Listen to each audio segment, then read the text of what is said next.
Hey lore lovers, my name's Eric with the Lorebrarians YouTube channel, and today's video is a bit of an impromptu topic, one that I hadn't planned on making but that piqued my interest, and one I wanted to share with you. I got my hands on some packs of Time Spiral Remastered last weekend, and as I was cracking them I came across the flavor text of a card mentioning an individual I hadn't heard of before. Then another card had a quote by the same individual, then a third and a fourth, and by then a small narrative unfolded before my eyes, and I was driven to uncover all I could surrounding this person and place. So today we'll be taking a look at the ancient city of Korlis on the plain of Dominaria, as seen through the lens of Tavalis, a priest of Korlis. A city and civilization on the continent of Tertiaire with a storied past, Korlis has many secrets buried within. But before we begin, if you're a fan of lore and storytelling, or if Magic the Gathering is dear to you, consider subscribing to the channel where lore videos are uploaded frequently. The support is much appreciated.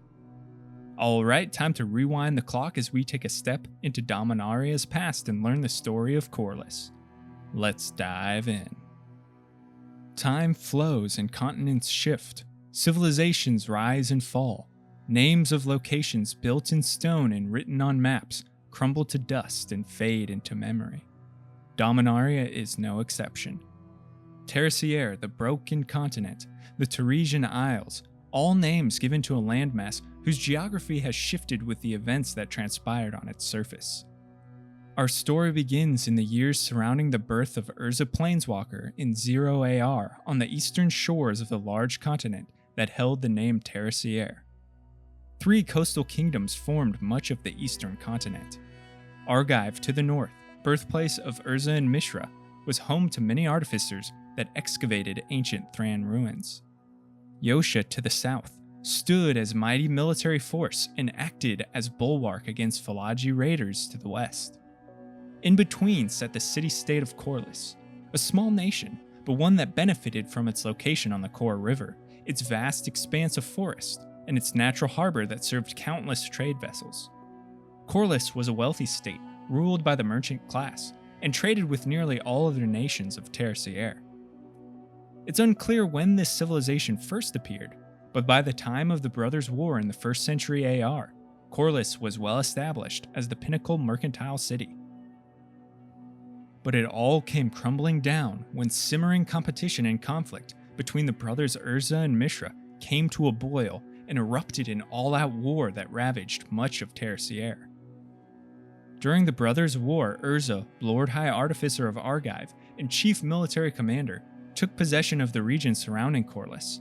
His armies harvested much of the timber from Korlis' forest in an effort to combat Mishra's Phalagi armies to the south and west, leaving the countryside barren and the city nearly destitute, all of its trade having been disrupted during the war.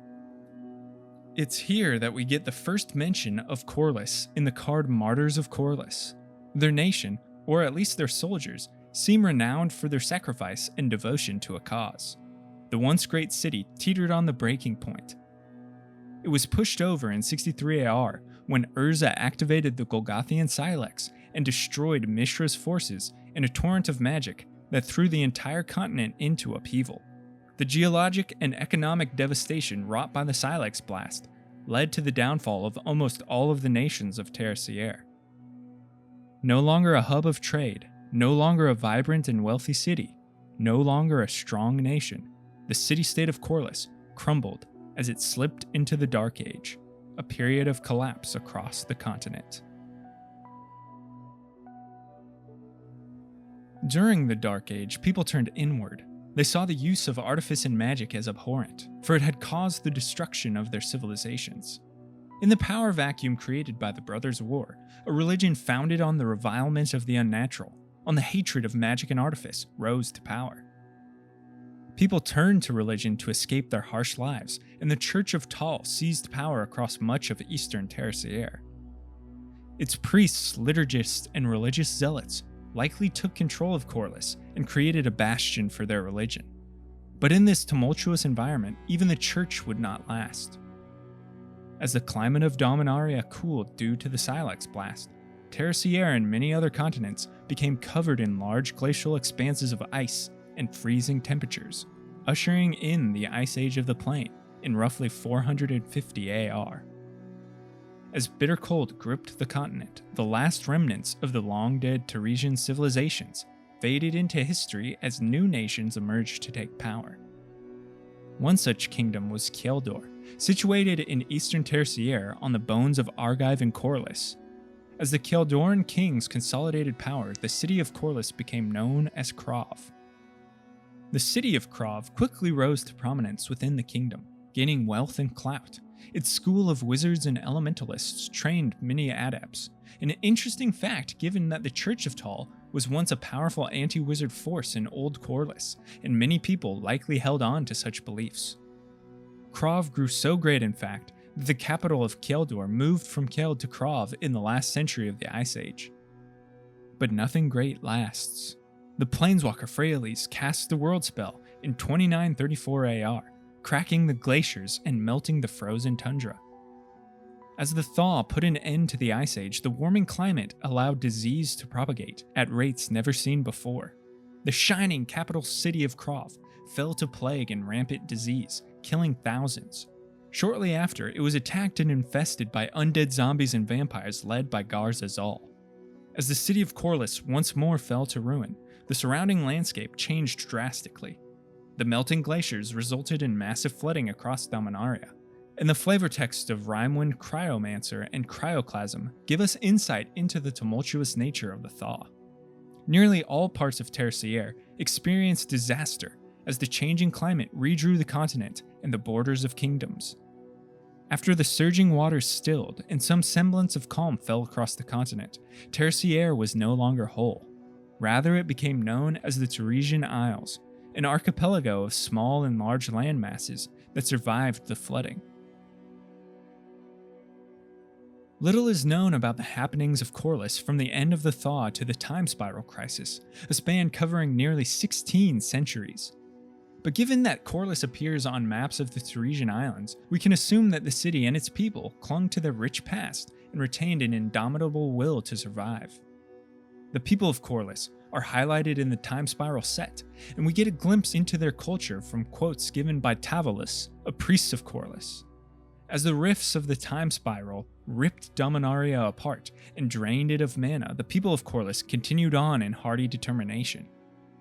The first card we see is Children of Korlis, in which Tavalis, a mere acolyte at this point, references the martyrs of Korlis when they mention a history of self-sacrifice. We hear from the acolyte again in the flavor text of Chromatic Star. Tavalis has acquired an artifact from a time rift, either of a Dominaria long past or one that is yet to exist. The bleak resignation felt by many during the Rift Crisis is apparent here. The next card that mentions Korlis comes to us in the flavor text of Fortify, where Tavalis states, "Where metal is tainted and wood is scarce, we are best armed by faith." This quote is packed full of flavor to dissect that could relate both to the Korlis of the current age and that of the Brothers' War. The tainted metal no doubt refers to the Phyrexian machines that attacked during the invasion, but it could also harken back to the abhorrent creations of Urza and Mishra during the Brothers' War. The scarce wood makes sense in a time where rifts are draining the mana of the plane, choking it of life force. But it could also refer to the massive deforestation that occurred at Urza's command during his fight with Mishra. The faith Tavalis speaks of could be the Church of Tal, a religion that has deep roots in Korlis, and Tavalis could very well be an acolyte for the church. The final card to wrap up our short narrative of Korlis comes to us in Rebuff the Wicked. Here, Tavalis has been elevated to the position of priest within Korlis' church, potentially due to their magical ability on display in the art. Tavalis, like the Church of Tal, seems to be averse to the unnatural magic of wizards and relies on faith or devotion. It's worth noting that these cards referencing Korlis are wide-aligned and could give insight into the ways of the city. Perhaps they remain devoted to the Church of Tal or another religion altogether. And there is not much to support my theories, so let me know your own thoughts in the comments. But it's clear that Korlis and its people are united and steadfast, enduring the catastrophes that have rolled over Dominaria for millennia, and emerging bent but unbroken. The name has survived for thousands of years, and under proper guidance could thrive for thousands more. Thanks for watching this video on the ancient city of Korlis. Leave a thumbs up if you liked the video, and don't forget to subscribe for more lore content. And now I want to hear from you. Let me know your thoughts on Korlis and your own theories, as well as suggestions for future videos in the comments below. Huge shout out to Alex Joaquim for the intro and outro music. References used can be found in the description. Until next time, go forth and explore the lore.